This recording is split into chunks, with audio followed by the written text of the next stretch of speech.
Promotional consideration paid for by the following. Travelin' Tom's Coffee Truck, the delicious mobile coffee truck that brings you the caffeination inspiration you need. We deliver signature coffee products like our Nitro Cold Brew and Caramel Frappe to any occasion or festivity. And for those who don't like coffee, we offer a variety of delicious hot chocolates, energy drinks, lemonades, and teas. That's Travelin' Tom's Coffee Truck.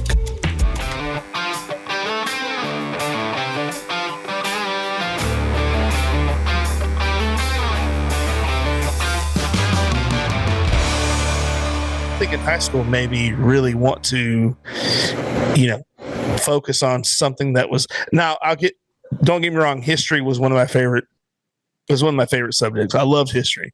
I never got a bad grade in history, but all the others, I had a not a bad grade, but a decent grade in English. And so when I failed my Spanish, my mom's like, Billy. And I'm like, Mom, I could barely pass English. You want me to take on another language? That reminds me of the King of the Hill episode where Bobby fails English. He's like, dang it, Bobby, you speak English. That's one of my favorite lines on a sitcom. That's exactly how I felt. I'm like, I should be better at this. It turns into a mind game. You're like, what is going on? But to be honest with you, going from that to later on in my life, I became a substitute teacher. I've told stories about this on the podcast, but my main goal, I was very advocate about like taking the time to tell the kids how important school was. Okay. Because I didn't. So I made myself a promise. I said, if I ever get a chance to tell people, our youth, how important it is, I'm going to do so. So I made a point to make sure when I was in a classroom and I saw a Billy in the class that was just doing whatever he wanted to do, but you saw the potential. Now, I'm not saying my teachers gave up on me or anything. It just, it is what it is. I had to do it. And it's not like they didn't try to push me, but I wanted to go ahead and say, hey, look, this is very important. You should treat it like it's important as well. And I had a lot of kids turn a new leaf, you could say, and make better grades because I felt like that's something they needed to hear. You know what I mean? Like that's something you need to hear from somebody else and not just your parents and go, hey, your parents are going, you got to get good grades. You better make good grades. And it's not about that. It's about do it for yourself. Yeah.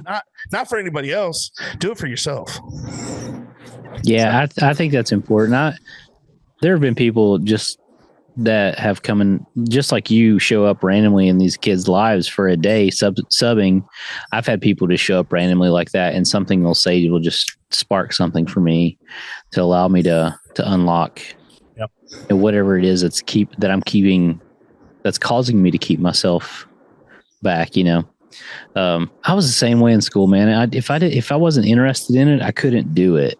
Or I didn't want to. I wasn't going to do it, I should say.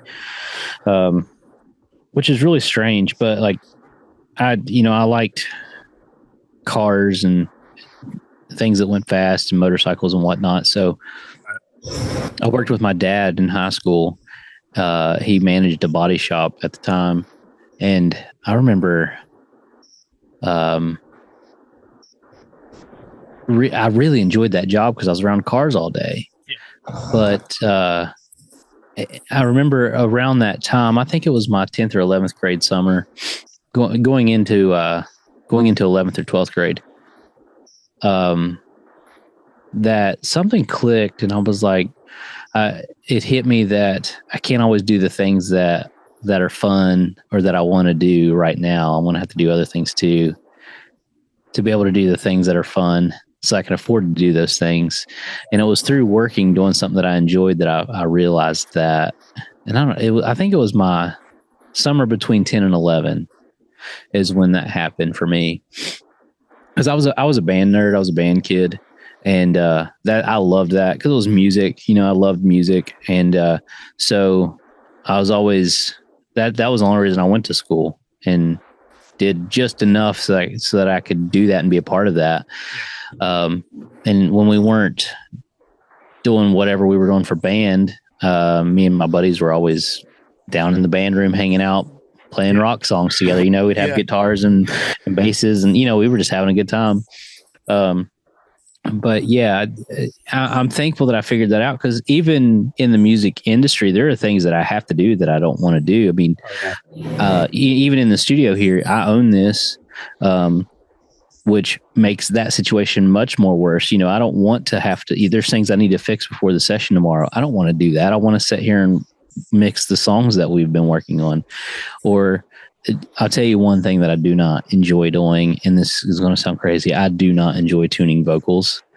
So I offload that to other people. I outsource that to some friends of mine to do it for me, and other people, because I just do not enjoy it. But there are times to meet a deadline, I'm going to have to do it myself. And that's just life, man.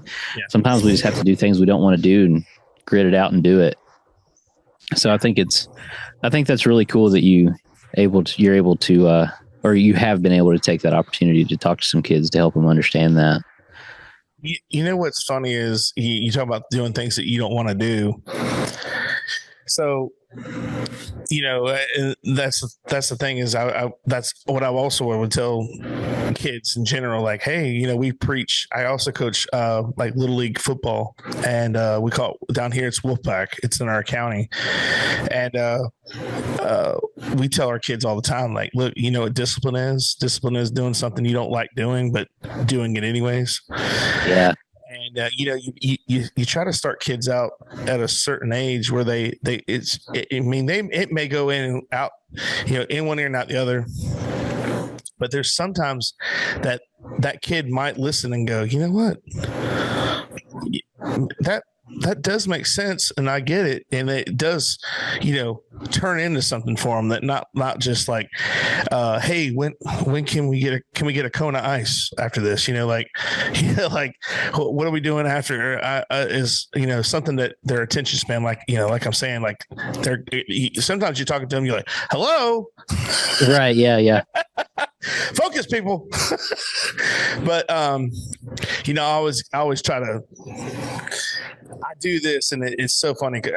I do it just to be funny, but I swear our coaches think I really do this, like, and like think of this all the time. But like I'll in the, they'll ask the coaches, "Do you have anything to say?" And they'll go around, and we have like six or seven coaches, and we all say what we want to say, something inspirational.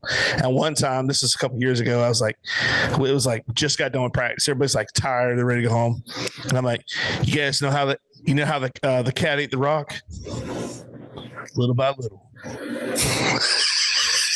the kids like, what? I had some grown adult, like some coaches like, what?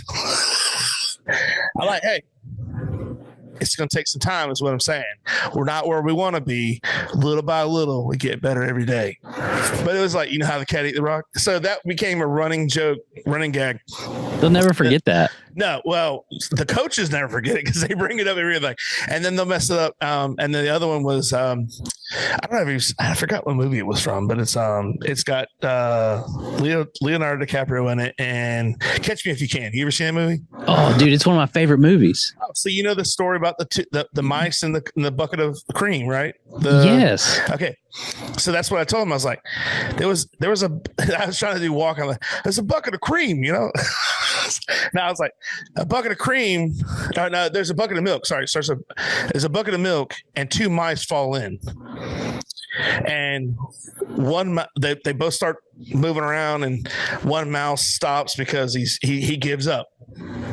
But the other one had moved so fast that he turned the milk into cream, and he was able to crawl out of the pail. Moral of the story is don't give up, right? I think that's a gist of the story. Right, keep grinding, keep going, no matter what. Try to tell our kids that. Yes, man. So the coaches mess it up. They're like, you know how the cat ate the cream? What? I didn't say it right. He's like, literally like, looking around like, oh, guys, come on now. That's fantastic. It's a great movie though. Oh, dude, it's one of my favorites. It's like one of the only movies. There's a couple others too that you're rooting for the bad guy. Yeah. You know what I mean? Like, yeah, don't catch him. yeah. And honestly, it's kind of inspiring because every move that he made was on purpose. Yes. And that's what I love about it is like, I want every move that I make to be on purpose. So like, I want my life to be incredibly efficient. So, yes. and for that to happen, back to what you're saying, for every move you make to be efficient later, there's a lot of preparedness that has to happen now. Yes. So like for us on tour, you know, at the end of the night, I have X amount of time. I have a very small window of time to get my console, my front of house rig tore completely down. And I have a lot of stuff, probably more than I should have, but I'm a techie. I enjoy it. And I feel like I'm making things better by having it. So, you know, I've got my audio console. I've got a touch screen with a computer and different stuff that adds another element to the mix. And I think it helps a lot. So I have about a little less than 10 minutes to get that tore down so that, I can go to the stage and get Marty and get him out to our typical post show signing. Cause he comes out after the show and signs at the merch table and takes pictures completely free. Everyone's welcome. And I'm the one that manages that situation. And I take all the pictures for everybody. They just have to have their phones out and ready. So I have a very small window of time. Well, I've had to think through and do a lot of things that I don't want to do to get to the point that I can do the stuff that I enjoy and I can continue enjoying it because of the preparedness. Just like this session, the session I'm getting ready for tomorrow. I've put in a lot of hours in the studio. There's underneath my computer where you it's directly below you right now in my studio is all my equipment. And I've worked countless hours in this rack. That's what we call the rack is what all of our equipment is mounted in. That's what we call that. Rack here. I can take some pictures and videos for you if you want to include it in this. Sure. Cool. I've worked a lot of time on making this an efficient workflow situation so that when it comes time for a session, after we track the band tomorrow, another day, the vocalists are going to come back and put their stuff on. Well, I need to be able to plug a few things in and set up different microphones. I've worked countless hours on that so that I wouldn't have to work countless hours when it came time later. Right. So I worked once, an exuberant amount of time, and then it saves me so much time. That's just life in general, man. We work, a preacher will put on give a 1 hour sermon, but he's going to study 8 to 10 hours for that one sermon, that one hour sermon. And that's just, until you get that, I don't know why I feel like we need to talk about this, but here we are. Hopefully some teenager that's struggling with this, or even an adult, until you understand that preparedness is the key to success, right. It's going to be a struggle. You can't just show up milli vanilli. You know what I mean? You can't just hope that everything works out. You've got to be prepared. I mean, guitar players, man, keyboard players, bass players, all the musicians, the amount of hours and time that they've practiced to go play an hour and a half show is just unbelievable. For a tour, people, I mean, it's mind blowing the amount of rehearsal a band will go through for a tour. I mean, there are some artists that will rehearse for 2 or 3 months before their tour starts. Right. They all don't do that. Don't get me wrong. There's some that don't rehearse at all, and it's fine. But there's elements that are missing because of that. So Robert Scoble, one of the greatest live engineers that our time will ever know, that he mixes for Kenny Chesney now, mixes front of house, and I've kept up with him. He has no idea who I am, and that's okay. But like, I've kept up with him through like social media and whatnot, and mutual friends. And he used to mix for Tom Petty and the Heartbreakers, and just one of the greatest to ever do it. He spends about a month I watched an episode of a podcast he was on recently, and he spends about a month at home with his console getting it ready before the weeks of rehearsal, so that when the band gets there, he's ready, so that then he can focus on things that he needs to focus on and not the other stuff that he could have taken care of a month ago. You know what I'm saying? Right. Yeah, preparedness is the key to everything. All of our cables are labeled. Whenever Shenandoah gets to a gig, every microphone gets plugged into the same spot every time, and all of that's labeled and ready to go. And that took preparedness. That took time to get that ready, to prepare it, to label it. And that's just life, man. In all aspects of it, whatever you're going to do with your life, study it, prepare for that. And not all of us have had the luxury that I've had, that studying this and preparing for all this my whole life was my life. And there are days that I wish that my hobby wasn't also my career, so I do other I've started getting into other things too. But I just I love all this stuff. I love the music that we make, but on top of that, more importantly, I love the people that I work with and get to make the music with. Right. So what's funny is you reminded me of a story, and I try to remember as much as I can. I have a pretty good memory, but some of the details are foggy. But you talk about people, like you said, perfecting their craft. It reminds me of the story of the Beatles, how, I don't know if you've ever heard this, but they went away somewhere and they played like 5 or 6 times a day. And they just were, when they came back, they were so in tune that they were perfected every song because they had worked on it so hard. And that's what, it just blew everybody away, because they're like, how are these guys so good? And it's like, well, they worked at it. Yeah. They've literally crafted their style of music where they're not worried about somebody being off or this guy comes in late with the vocals. It's perfection because they work so hard on it. And I've always said, going back to what you say about people doing things they don't want to do and all that, and there's a lot of truth to that. There's a lot of people don't realize that, and sometimes it's just, you think, oh, well, duh, but you're never good at something that you're not interested in. Yeah, absolutely. I mean, you're never going to put the time in if you don't like it.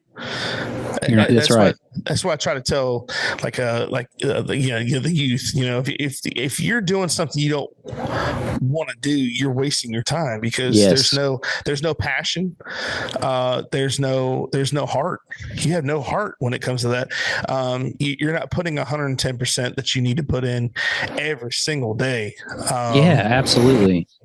It's like a kid playing baseball. Yeah. Like they can't just show up to practice when the team's practicing, and to the games when the team's playing. Like they've got to play in the yard. They've got to go to the batting cage. My son, the reason I say that is my son is like really into baseball right now. He's 11 years old and super into it. And he doesn't handle pain very well. Very well at all. If he gets a little scrape or a cut or something, he doesn't bode well with that. But he loves baseball so much. He went to practice the other day without putting sliding shorts on. He slid into a bag and he had a big old raspberry. Man, it was bleeding, and it didn't bother him at all because of what he was doing. He loves what he's doing so much. He's so passionate about it. Man, the stats that he can tell me about baseball players and stuff is just mind blowing to me, but he can't recall his spelling words. Like, brother, come on. That's exactly how I was growing up. I could like mimic or play. Like if I went and saw a movie in the theater, I could come home and tell you exactly what happened in that movie, and probably pretty much all the dialogue. Like I don't know if it's like if that's some kind of mental thing or whatever, but I have like a photographic memory.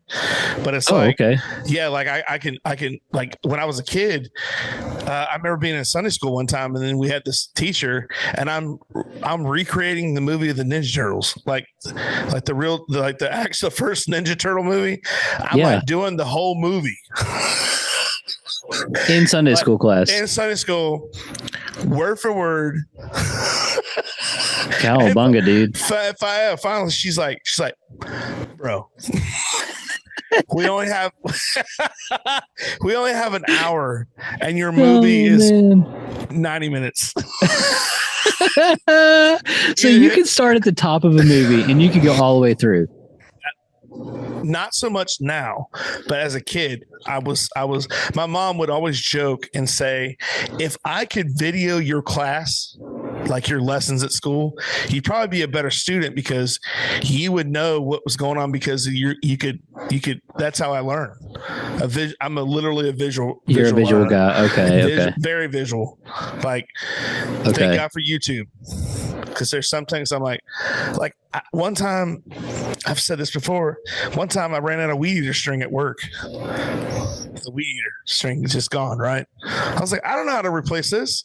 Now, something that simple, you would think, but not all weed eaters they're not all the same. They're different, the one we have at the home, at our house, it's an electric one. So you just slap on a new thing it literally clamps in. And you go. Okay. It's like a cartridge. Right. Okay.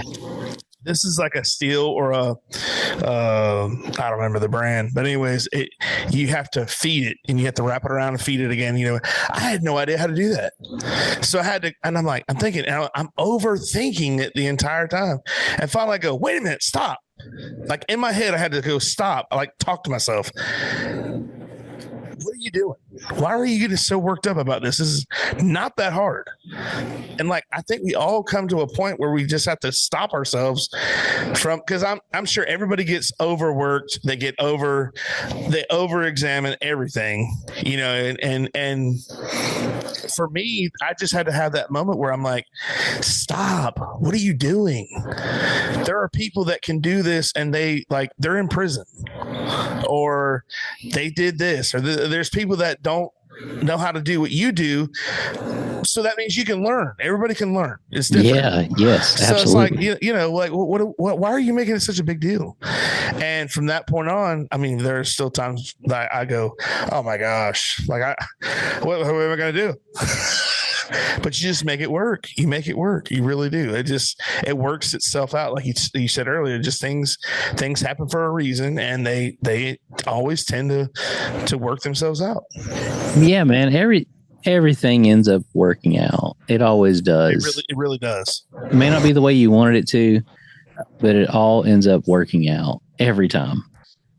Yeah, my dad, he would always say that. He's like, hey, it's going to be fine. Everything works out for a reason. And, there's a lot of truth to that. I didn't realize, growing up, you ever go back to what your problems were back in the day, like in high school, that versus your problems today?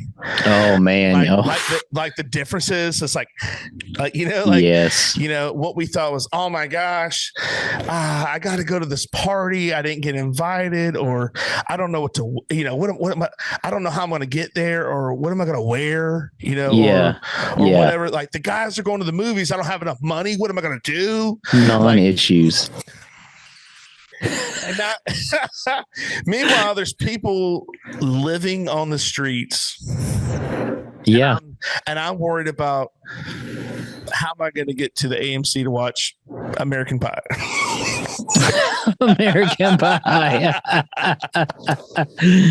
Oh man. But that's it's just the way we're wired. It's so funny how we can make stuff. It's completely in our heads. Yeah, absolutely. Like I used to think anxiety was I thought anxiety was fake. Like I thought people were faking it because the first time I ever seen somebody have an anxiety attack was probably about 22 years ago. And it was this girl that I worked with and she was like on the ground and like, oh my God. And I'm like, get up, get off the ground. Stop fooling around. Yeah. That's what I thought, Yeah, right. And then until you actually that actually happens to you and you go and you start panicking and you're like, oh my gosh, what am I going to do? And then again, we're building ourselves up so much that we don't realize that we're just making this bigger than it actually is. You know what I'm saying? Yeah, absolutely, man. I'm guilty. I've done that. Oh, Yeah, I mean, I don't think anybody in this world has they've never over exaggerated in their life. You know, like, nope, not me. Cool as a cucumber. There, the first time that I had done Shenandoah at Billy Bob's, and we turned in our guest list, and our guest list, if you're on our guest list, you get put into the VIP. So you get the meet and greet and all that stuff. And the guest list is like for our family and friends. Right. And that's just, they end up getting VIP passes so they can get around basically. And we can take them with us wherever. So we did Billy Bob's. If you're not familiar with Billy Bob's, Fort Worth, right? Yeah. In Fort Worth, it's considered, the largest honky tonk in America. I've heard about it. So, and the place is massive, and it's crazy the amount of people that show up for shows there. Shenandoah sells it out.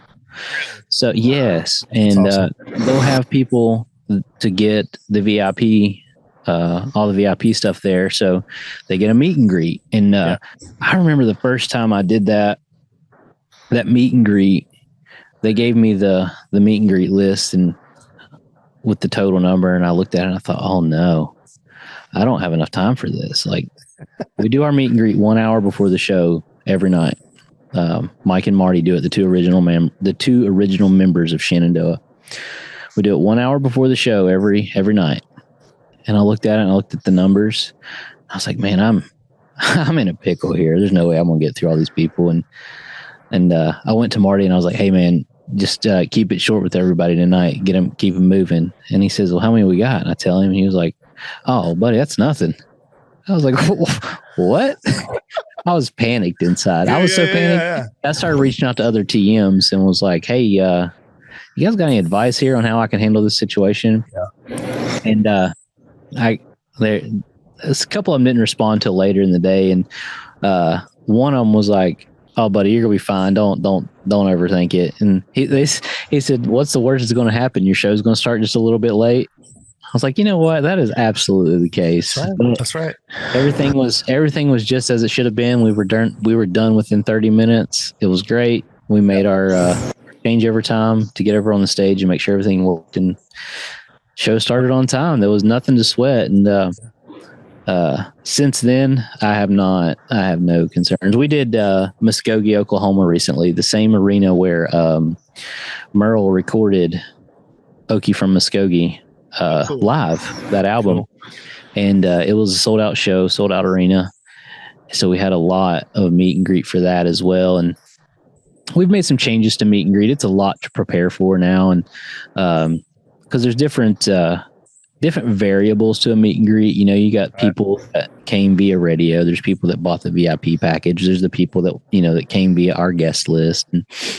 And we get people that'll just reach out and just want to meet the guys, you know, via friends. You can't just reach out via the website and be like, hey, I want to meet Mike and Marty. You know what I'm saying? Yeah. You know, and they're great guys. They would never turn anybody down. But that show in Muskogee, it had more people on it than we did at Billy Bob's. And I looked at it and I went through it and I was like, whatever, we'll be fine. Everything's going to be good. I've been through this before. Yeah.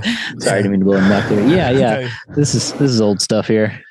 So your job, like you just explained, that is exactly what I did at Disney. But with Mickey Mouse. So instead of Marty and the gang, it was Mickey and the gang. It was man.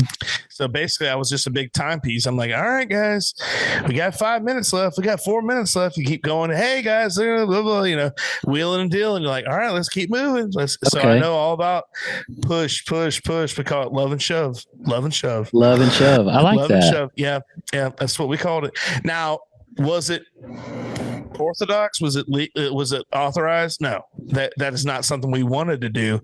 But in your case, when you got a deadline, just like we had a deadline, we had they called them set times, where you had a specific time you come out, and it all it was just one big cog in the wheel. You had to be precise timing. Okay, yeah. You didn't want to be late. We didn't want our friends staying out in the heat longer than they had to. And so we were trying to be very, very precise with times. And hey guys, I did everything I could each time to say when we're going to be back, where we're going to be. If it's our last time of the night, I gave them other options, like other characters. Hey, don't forget, blah, blah, blah's over here. So-and-so's over here, depending on what park you're at, this and that. But yeah, I know I feel your pain because, or can share the same responsibility, because it's the same way when we've got to cut the line and you've got, you had to get good at judging how many people were in your line. So you had you had 25 families. You're like, all right, we're going to break that into. Sometimes we got there and we cut it immediately because they're like, there's no way we can see all these people. So, or it would be cutting it close. So then, cut it. And I was a firm believer. I'm like, look, if you cut the line's cut. You can't say, oh, and you have people begging, oh, one more photo, I had people tell me we're going to be late for our plane or we have a flight. I'm like, and it leaves in 10 minutes or 15, 30 minutes. I'm like, well, you've already missed it because it takes that long to get to Orlando International Airport or wherever you're going. Right.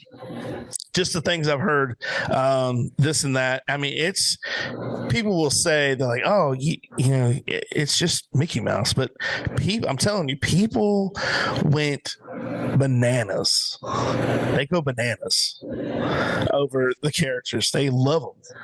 It's just something, I don't know why, but I mean, I'm glad they do because it was my job. It kept me employed.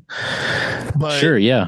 You know what I mean? I'm thankful, but it's like, I mean, for kids, it's one thing, but to have grown adults go, man, this is the third time you told me no. I'm like, what do you want me to do, bro? Where you been? Whether your water is supplied by a public municipality or a private well, for residential or commercial use, Purified Water Services, LLC has the solutions to provide you with simply clean water. We offer a complete line of professional water filtration equipment and accessories. Soft water makes a difference you can see and feel. Water heater and appliances last longer with less maintenance. Iron and H2S filters eliminate iron stains and offensive rotten egg odors and protects your water softener equipment from iron fouling.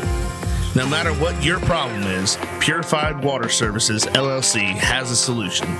Contact Kenny Williams at 352-446-2709. Promotional consideration paid for by the following. Webster Ace Hardware and Farm Supply are generous sponsors for today's podcast. They have been a family-owned business for 27 years. This helpful hardware store sells items such as archery, Ariat clothing and boots, Wrangler jeans, case knives, Hammond's candies, and live fishing gear. They also have a full selection of hardware, RV supply, propane, Ben Moore, Royal & Clark, and Kenningston paints. You need a barn or fencing job done? Custom barn kits and roofing metal are provided at your local Ace Hardware store. What about a new grill for the yard?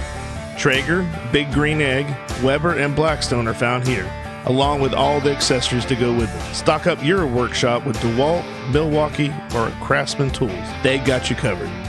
Remember to go to ace.com to shop their entire line to have items shipped directly to the store. Pat's Taps at Catfish Johnny's. Pat's Taps is Lake Penosofsky's newest tap room, offering 14 rotating craft beers on tap. We also offer bottled domestic beers, seltzers, ciders, and wine, as well as a variety of appetizers and pub. Our family-friendly tap room is a great place to come hang out and enjoy some one-of-a-kind craft beer. You can find us on Facebook, Instagram, or the Untapped app. Looking for custom apparel that stands out? Welcome to the Stitching Heifers, Bushnell's premier embroidery and custom apparel shop. From custom hats, t-shirts and jackets to unique gifts and business branding. We specialize in high quality, personalized apparel that reflects your style and vision. Step into our exclusive hat bar and design your one-of-a-kind custom hat, perfect for personal flair or promoting your brand. At the Stitching Heifers, we're committed to bringing your ideas to life with exceptional service and attention to detail. Whether it's for you, your business, or a thoughtful gift, we're your trusted partner for all things custom in the heart of Sumter County. Stop by today or visit us online to get started. The Stitching Heifers, custom style, local heart. When it comes to building in Sumter County, experience matters. From remodels, barns, additions, and accessory buildings to creating the custom home of your dreams, our Hogan Construction delivers quality you can trust.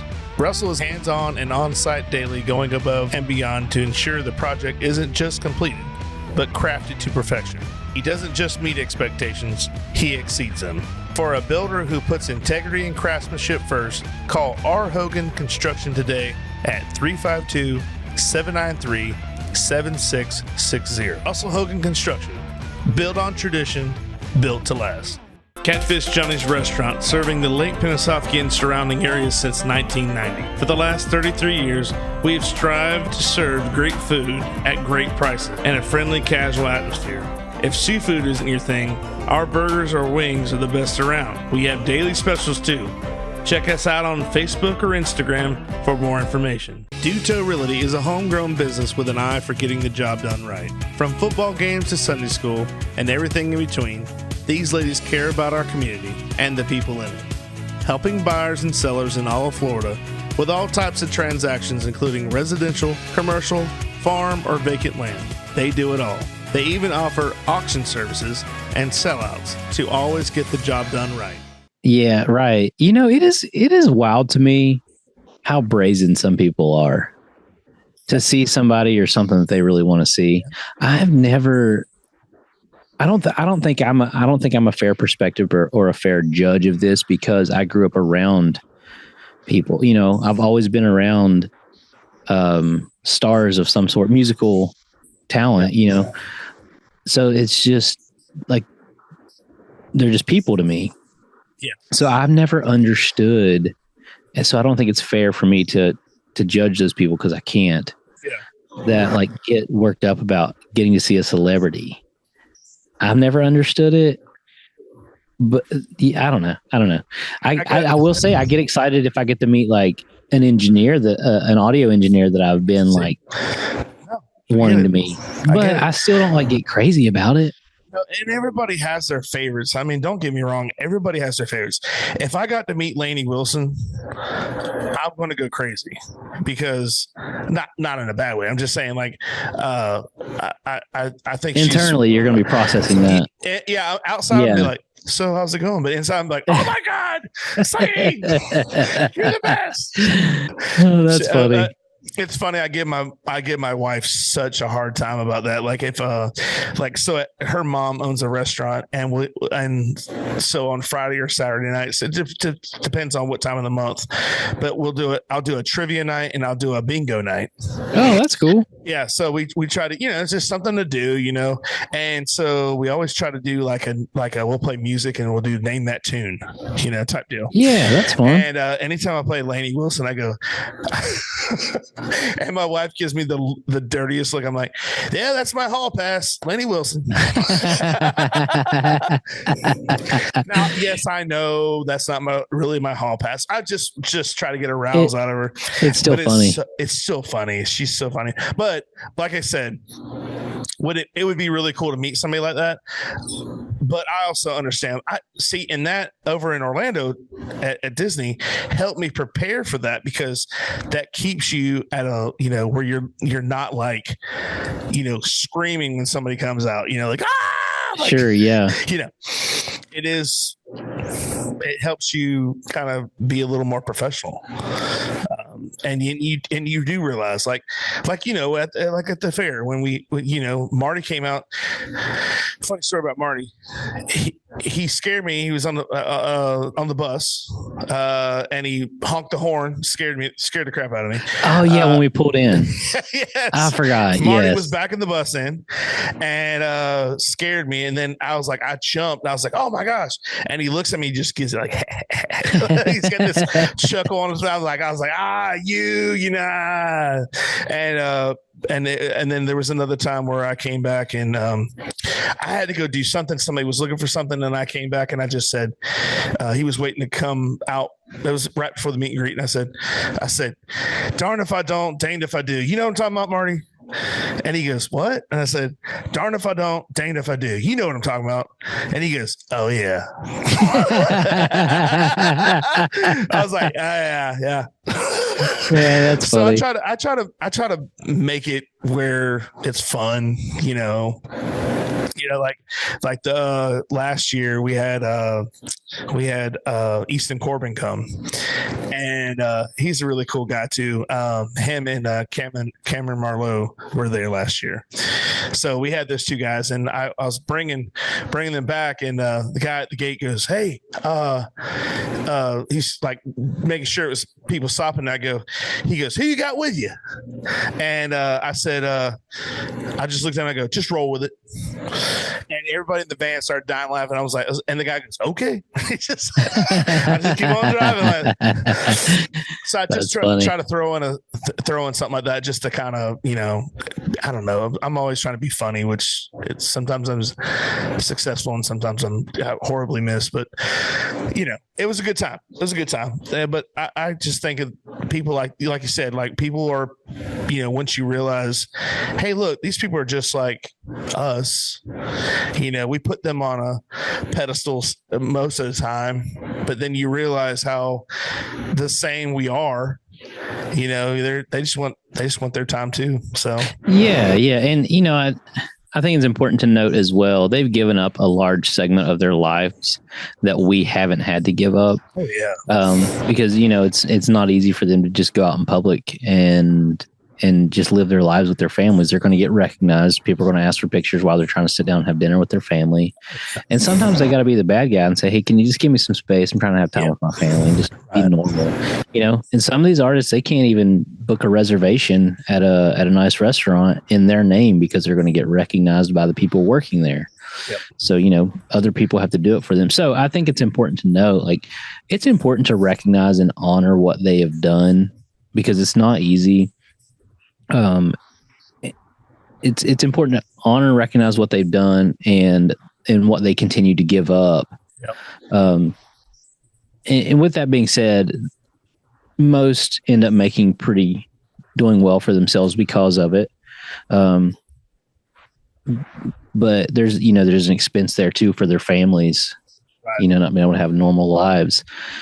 I was talking to a friend of mine.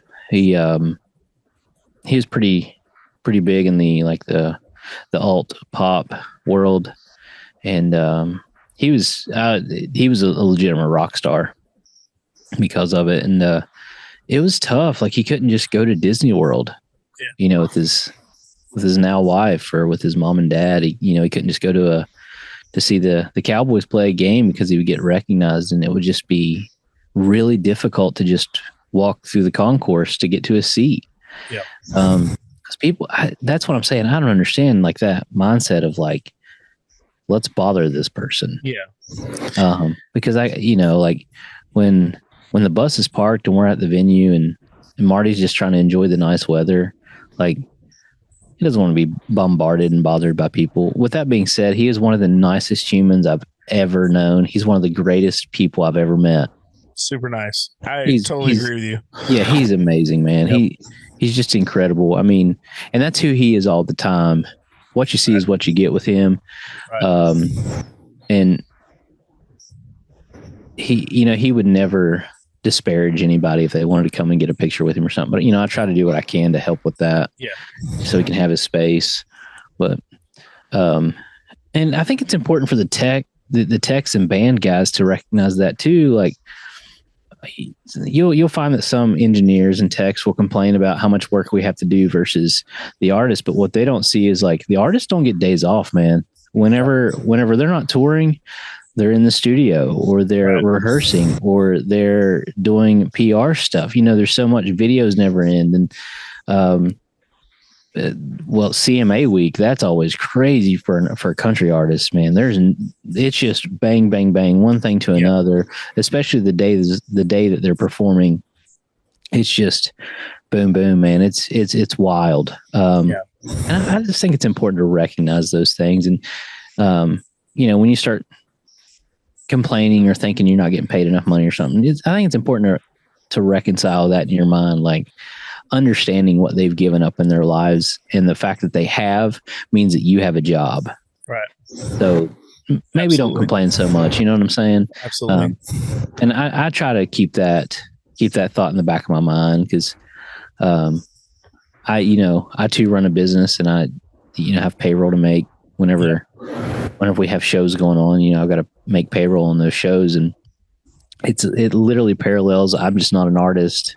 I'm providing equipment for artists, and you know, the artists are going out and doing these shows and hiring the guys to play for them and set up all their equipment and drive their bus for them and whatnot.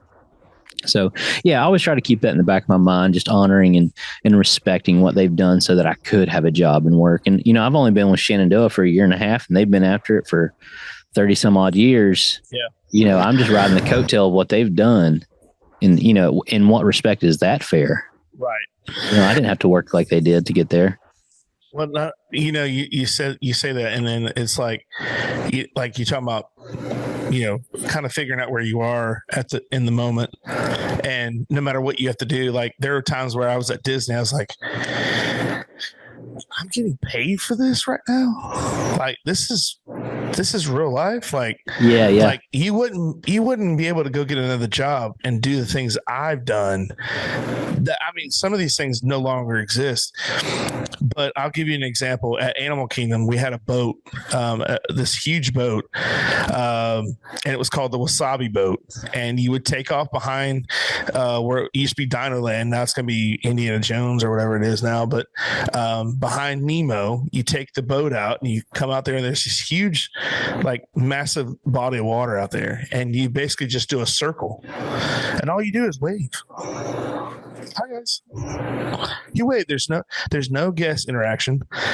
We never set foot on land. We're on the boat the whole time, and we go out for 20 minutes on the boat, and we come back, and then we're off for the next 40 minutes. And then on the hour, we go back out for 20, and we're off for 40. Wow. That's what I'm saying. Like, so a buddy of mine, he always likes to throw a jab in every once in a while. He goes, not anymore since I don't work there, but he goes, Bill, you still got the job where you wave? I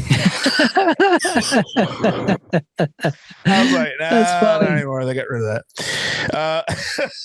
They found out what I was, they were paying me to wave. I was like, not anymore. They figured you out, buddy. Yeah, but I mean, like, I got to drive parade floats. Man, that's cool. Night parade. So there's things where, like you say, there's things that you know, it's a give and take. You know, like there were times where I had to go to a rehearsal that I didn't want to go to in the middle of the night. Why at the middle of the night? Because there's no guests in the park. It's the only time you can do it. So I had to sacrifice my time to go get trained for this awesome thing I was doing. But at the time, it didn't seem like it was justified, because there I am early in the morning. You know, you're trying to drive a parade float with one eye. But again, in the same parallel area, I was surrounded by professionals, and that's exactly the same way you are. You're a professional at what you do, and I don't consider myself a professional, but the people that were around me were complete professionals, because they were great at what they did. And that goes to the people who taught me how to do that. They wanted a certain way, and just the surrounding coworkers that I worked with. So like I said before, I highly take in the production value when I see how things are done, and I see a team of people doing stuff, and the end result is a great show that you put on. And that's what Disney's all about. They're all about a show. It's a show. Yeah, that's the it's purpose. Exactly what that's the whole Yeah, the premise of it. It's entertainment. And I was going to say, when you were talking about being there on time for the show, you can always use what we use at Disney, and it's entertainment is subject to change. Yes, sir. It works every time. Yes, it is. Run a little bit late. Hey, entertainment is subject to change. That's good. I'm going to remember that. Entertainment is subject to change. Subject to change, because it may say we're going to start the show at 8:00, but if everybody's not ready, we're not going to start it at 8:00. If you know what I'm saying. So I've been there. We've canceled shows. We've delayed shows. Weather is involved, costuming, everything. And if everything's not 100%, they're not going to put a product out there where it's going to fail. And I can imagine you doing the same thing. You wouldn't, if something were to at the, God forbid, last second, you lose some wire that's beneficial to the entire concert. Just like you were. So let me give you an example. Prime example, at that concert, you needed somebody to run the spotlight. Remember that's right. Yes. Right. Did you panic? No. Hey, can you what was her name? Marie. I think it was her name, Marie. Maria. Maria. Yeah. Can you run the spotlight? Yeah, I'll try. Yeah. But it was cool how, from what I saw, there was this professional, like I said, there was no panic. It wasn't like, oh my gosh, where are we going to get a spotlight person? Yeah, no. There's a couple of things I've always remembered. When you panic, you lose all ability. You lose all ability to make an informed decision. Yes. You throw it's gone. It's out the window, because now emotions have taken over. Yep. And the first person to raise their eyebrows or the voice loses. Those three things. You remember those three things? For me, if I've remembered those three things, it helps. And that applies. That's not just in a fight. That's like, if I would have raised my voice or raised my eyebrows to that situation would have won. Yeah. We wouldn't have been able to find a spot op for that show. Yeah. And you know what? Like I explained to her, if we hadn't found that spot op, if we couldn't have got it, we were going to be okay. Yeah, things were fine. It was not a showstopper. It was not a detriment to the show. The show was still going to go on, and those people were going to enjoy it just as much with that one spotlight or not. You know what I'm saying? It just adds another dimension to the show. What's fun? What's funny is I've said this before, but it's so key into live production or anything, or especially what you do, is unless you're there and you've seen the show, which you guys, shows are not the same everywhere you go because it's a different venue, it's a different crowd. So no show is the same. But at Disney, the show is continuously the same because you're doing the same thing over and over and over. The repetition's there. But people will actually, like, I've seen people stop and be like, like it's like in a movie, they think stop and they're going to cut the film. You can't cut. You're just there. So that's right. If you mess up, just keep going. Keep going.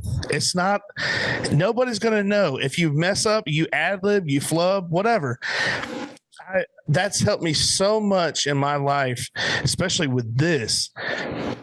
This is just free for all, man. We're talking about whatever we want to talk about. Yeah. And that's the best part about it, is we get to talk whatever we want to do. And there's no script. I have no script. This is all just you and I. Yeah. And that's a genuine conversation. Just talking. Yeah. Just talking. And that's how I want it to be. If I had a script, I don't get the real Greg. I feel like it's an interview. That's right. Yes. That's why. That's right. Funny, I had my mother-in-law, the one that owns the restaurant. I had her on because she's one of my sponsors from the beginning, and I had her on. I try to highlight our sponsors and have them come on and tell them about how they got started in their whatever business they have, and my mother-in-law, Pat, she's like, we're talking, and then I get to be about an hour and a half, and I was like, all right, well, that's all the time we have, because I didn't know where to go from there. I was kind of like, you kind of tell when the conversation is kind of fizzling out, and then she's like, well, you could have wrote down questions. I said, Pat, it's not a interview. It's a conversation. We're just talking, like I know things about her, but I said, you can always come back on. That was my answer. She's going to be like, Billy, what are you talking about? But she's going to kill me. But anyways, I told her, I was like, that just gives you an opportunity to come back. You haven't said everything you wanted to say, and you'll be able to come back on. So there you go. That's how I deal with it. Have you had her back on yet? Not yet. But that wasn't that long ago. That was probably, I don't know, like 4 months ago. 4 or 5 months ago. So you have time. Yeah, I got plenty of time. I got you. We'll probably do one on vacation. We're going to Maine this summer, so that'll be cool. Have you ever been to Maine? No. What's to do up there? What are you guys going to get into? I don't know. Okay, so let me tell you. My mother-in-law says she wants to go up there and have lobster. Oh, of course, yeah. Well, hey, that's great. I'm all for that. I hear it's very beautiful. I don't want to sound like I'm ungrateful. I think that it's going to be really, really pretty. But I don't know much about Maine. Yeah, I don't either. I'm intrigued. Yeah, so I'll have to let you know how it goes. But you said lobster, and it reminded me of the best seafood I ever had was in Boston, in Little Italy. Okay. In Boston. I've never been to Boston. I want to go. Oh, brother, you got to go. Yeah, I flew into there this band I was working for, they played a show at Dartmouth. So we had to fly into Boston and drive the rest of the way. And so me and the lead singer, the front man, and the playback tech, we all went to Little Italy that night in town. And that was the first time I'd ever had black pasta. Have you ever had black pasta? No. What is it? I don't even know. Okay. I had it before I found out what it was, and I'm glad, but now I'm obsessed with it. I love it. And this was probably, I don't know, 6 or 7 years ago, 8 years ago.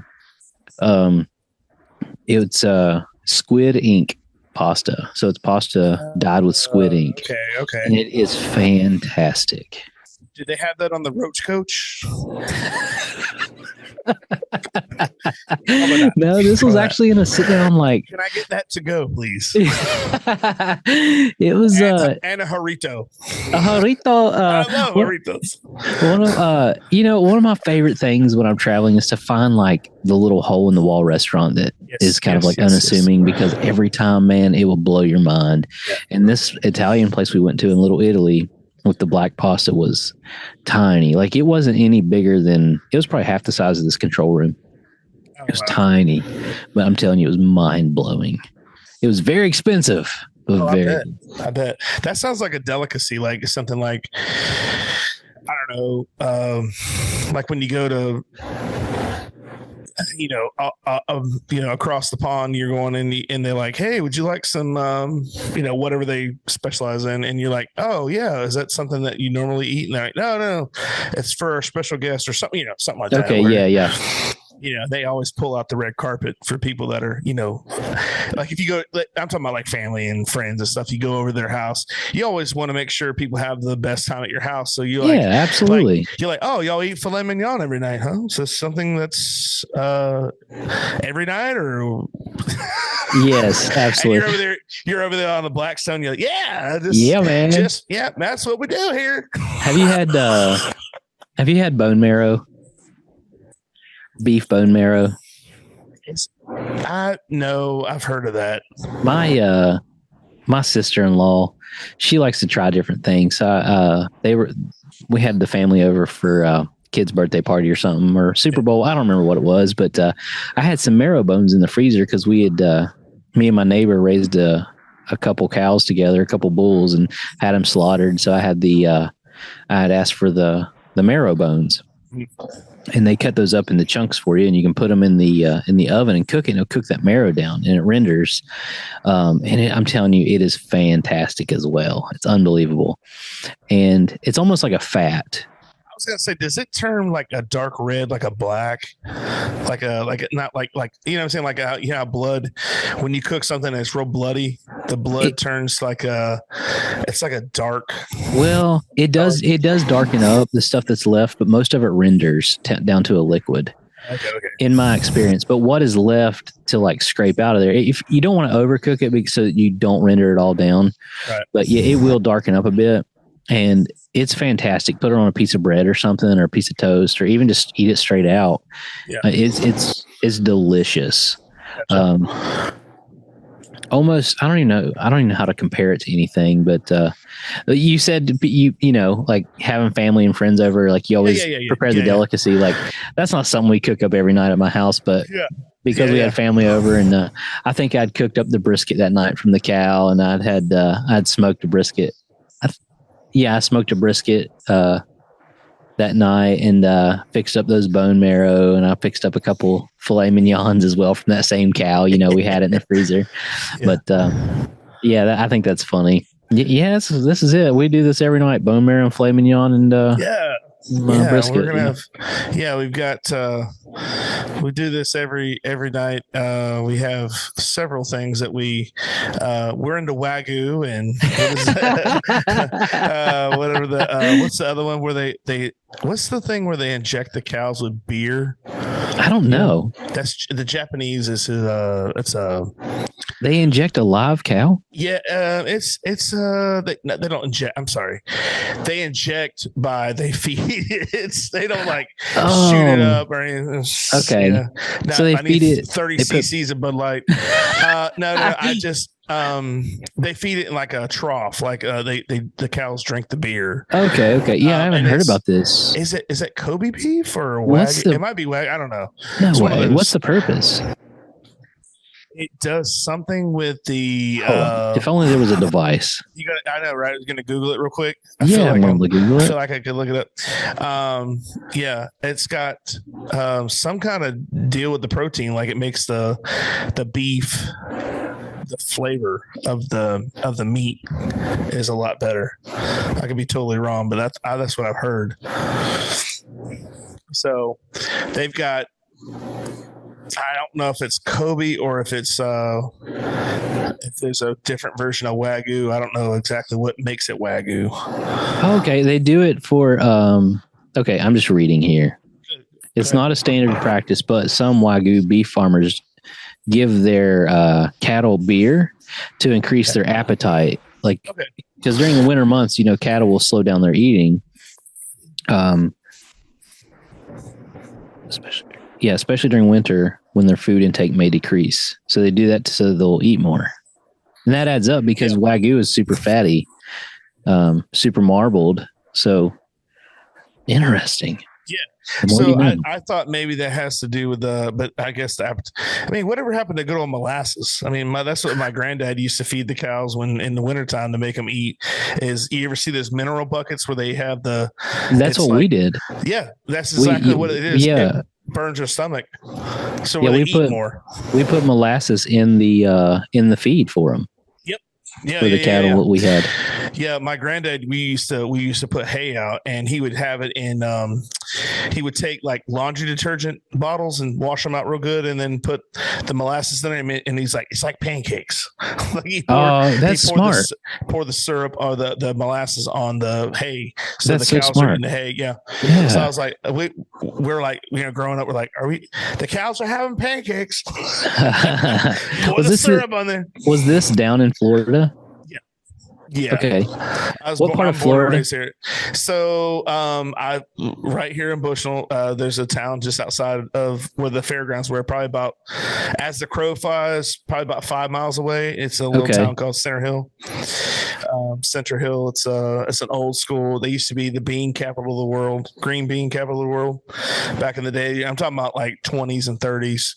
Oh, back in the day. Great Depression. It was all farm. It was all farmland, and a lot of this area is agricultural still. If it's not being developed, it's mainly agricultural. So, gotcha. Yep, it's very, very cool. There's a lot of deep roots here. A lot of the old timers are no longer with us, and like my granddad used to farm and stuff like that. Okay. And I did a little farming myself. Had some stuff at the house, and I worked over at my buddy's. His family had a farm, like a 40-acre farm that grew vegetables and stuff. Yeah, so man. I've been around agriculture all my life, but it's a good time. It's fun. I love it. It is. It really is. I love it. It's very rewarding. Yeah. When you work in, like, say you start from scratch, you get your, everything ready to go. You disc the field, you bed your rows, you hill the rows, get everything, plant everything, water it. And then when you're holding something you grew in your hand, you're like, oh my gosh, this is amazing. When you're consuming it, like, yeah. It's totally fresh. You don't have to worry about somebody trying to put some stuff in there, whatever it is, some kind of spray on it. It's all natural. Yeah, absolutely. Now, not everything's 100%. I don't care. I mean, unless it's grown in like where they have a lab or whatever, they're going to have to use some kind of something. Maybe not as much, but there's got to be something on there, because we wouldn't use, like, so when they would grow corn. This is so funny. We grow corn, we take it to the market, and people like going through it. People will just open a shuck up there. They open up like, let us see what this looks like in here. And they pull it up. They rip this thing back, and there'll be a worm in there.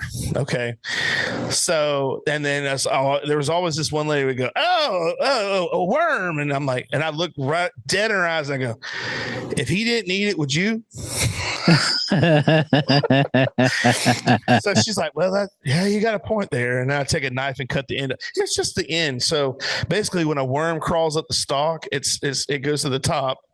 Yeah. And it falls down, and as it falls, that's why you never see a worm at the very end, like toward the stalk of the corn. It's always on the end of the ear. Gotcha. Okay. Because they keep falling, they keep moving on, it's like they're grazing. Like, all right, I'll eat a little bit of this, go to the next ear, get a little bit of that. And they're going wherever gravity leads them. Right. It's just that one spot. Yeah, gotcha. But it's so funny. I'll be like, hey, if he wasn't going to eat this, would you eat it?